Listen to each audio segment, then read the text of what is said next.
समुद्र में फंसे सैनिकों को अपनी पहली मछली पकड़ने की यात्रा में एक विशालकाय क्रोकर मछली का सामना करना पड़ा। उन्हें लगा कि आखिरकार उन्हें कुछ खाने को मिलेगा, लेकिन खींचने के 2 सेकंड बाद ही मछली ने रस्सी को काट लिया और उसे तोड़ दिया। एल्ड्रिच को उम्मीद नहीं थी कि पानी के नीचे की मछलियां उनसे भी ज्यादा ठंडी होंगी। चूंकि ऐसा ही था, इसलिए उन्होंने सोचा कि एक और मौका जरूर मिलेगा। हालांकि उन्होंने कभी नहीं सोचा था कि अगले 2 दिनों तक कांटा काम करना बंद कर देगा। इसलिए 5वें दिन बिना ताजे पानी या भोजन के वे अभी भी कांटे में फंसे हुए थे। उनकी ताकत साफ तौर पर कम होती जा रही थी और सुबह की कॉफी भी, जिसका वे दिखावा कर रहे थे, अब उनके लिए संभव नहीं थी।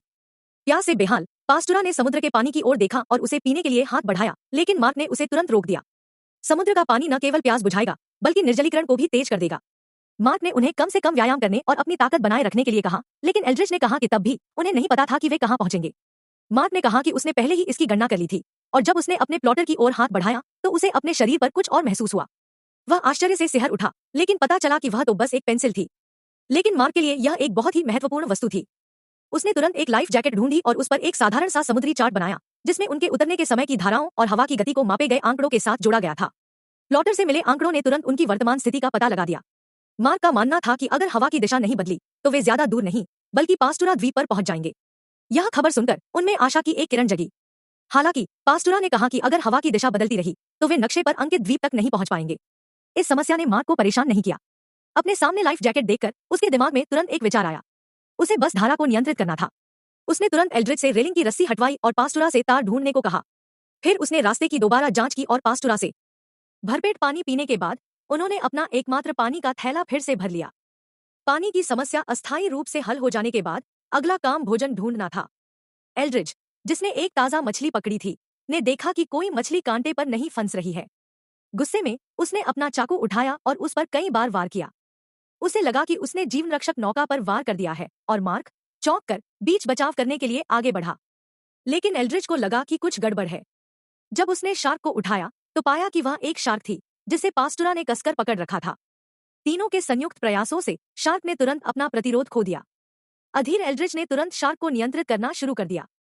उस छोटी मछली को देखकर, जिसे शार्क ने अभी तक पचाया नहीं था, उसने उसे पकड़ लिया और कच्चा ही खा लिया मानो वह कोई स्वादिष्ट व्यंजन हो।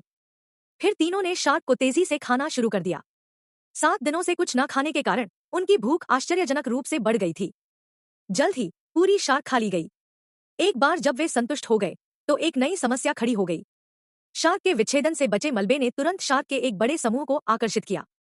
हालांकि जब तक वे पानी से बाहर रहे उन्होंने कोई खतरा पैदा नहीं किया। जल्द ही आधी रात तक एल्ड्रिच की तबीयत खराब हो गई। शायद शार्क का मांस बहुत ज्यादा खा लेने के कारण उसकी तबीयत खराब हो गई थी। वह मुड़ा और नाव के किनारे पर झुककर अपना चेहरा धोने लगा ताकि उसका सिर साफ हो जाए। वह पानी के नीचे शार्क के बारे में पूरी तरह भूल गया और तुरंत उसका एक हाथ काट लिया गया। सौभाग्य से उसने तुरंत प्रतिक्रिया दी और आजाद हो गया। पास खड़ी पास्टुरा ने शोर सुना और तुरंत अपनी सीट बेल्ट बांधकर शार्क को भगाने के लिए गोलियां चलानी शुरू कर दी। मार्क एल्ड्रिच को देखने गया, जहां उसे केवल मामूली चोटें ही मिली। पास्टुरा ने तुरंत अपना दुपट्टा फाड़कर मार्क को दे दिया, जिसने उसकी पट्टी बांधी। एल्ड्रिच फिर एक तरफ लेट गया। मार्क और पास्टुरा सतर्क रहे। 8 दिन पलक झपकते ही बीत गए। उनके पास जमा गोला बारूद अब खत्म हो रहा था और इस दौरान उन्होंने कुछ भी नहीं खाया था। भूख असहनीय थी और वे फिर से ईश्वर। समुद्री पक्षी तुरंत दर्जनों मीटर दूर उड़ गया। गोली की आवाज सुनकर चौंका मार्क, जो अभी भी समझ नहीं पा रहा था कि क्या हो रहा है, उन्हें यह कहते हुए सुना कि उन्होंने उसे मारा है और समझ गया कि वह एक समुद्री पक्षी था। बिना किसी हिचकिचाहट के मार्क मुड़ा और कूद पड़ा। अप्रत्याशित रूप से जब मार्क समुद्री पक्षी को पकड़ने के लिए तैरा तो उन्होंने देखा कि उसके पीछे एक शार्क तेजी से उसकी ओर आ रही है। एल्ड्रिच ने तुरंत अपनी बंदूक निकाली और गोली चलानी शुरू कर दी, लेकिन एक महत्वपूर्ण क्षण में बंदूक जाम हो गई।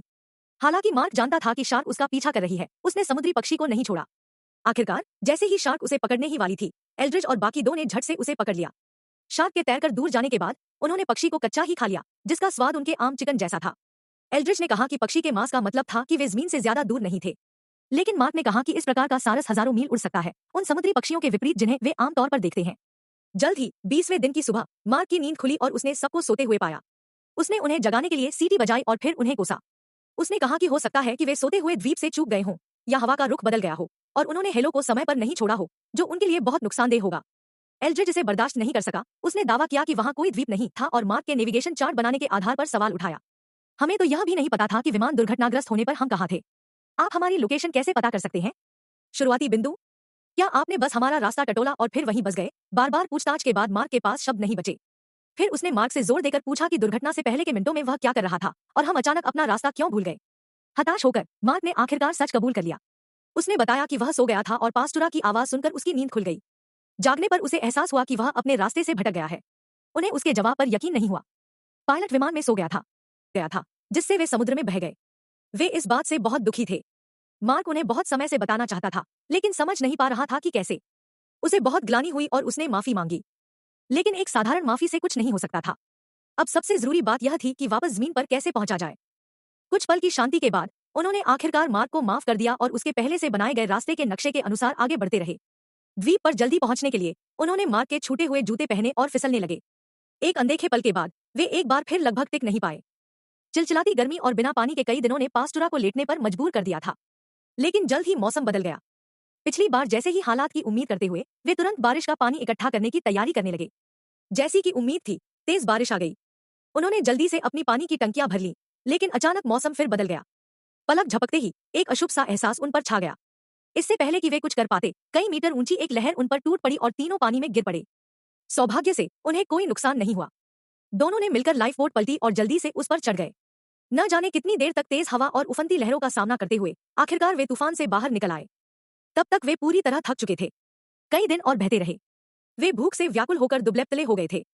मार्क की तीव्र भूख ने उसे समुद्री पानी गटकने पर मजबूर कर दिया। तभी एल्ड्रिज ने घोषणा की कि उसने एक द्वीप देखा है। जब वे पुष्टि करने के लिए उठे तो वह सचमुच असली था। तुरंत उनकी थकान और भूख गायब हो गई। वे द्वीप की ओर बने और जल्दी से उस पर उतर गए। भागने पर उन्होंने पाया कि वहां कोई रहता था। अंततः वे बच गए। प्रशांत महासागर में 1000 मील की यात्रा के 34 दिनों के बाद यह एक सच्ची कहानी पर आधारित है।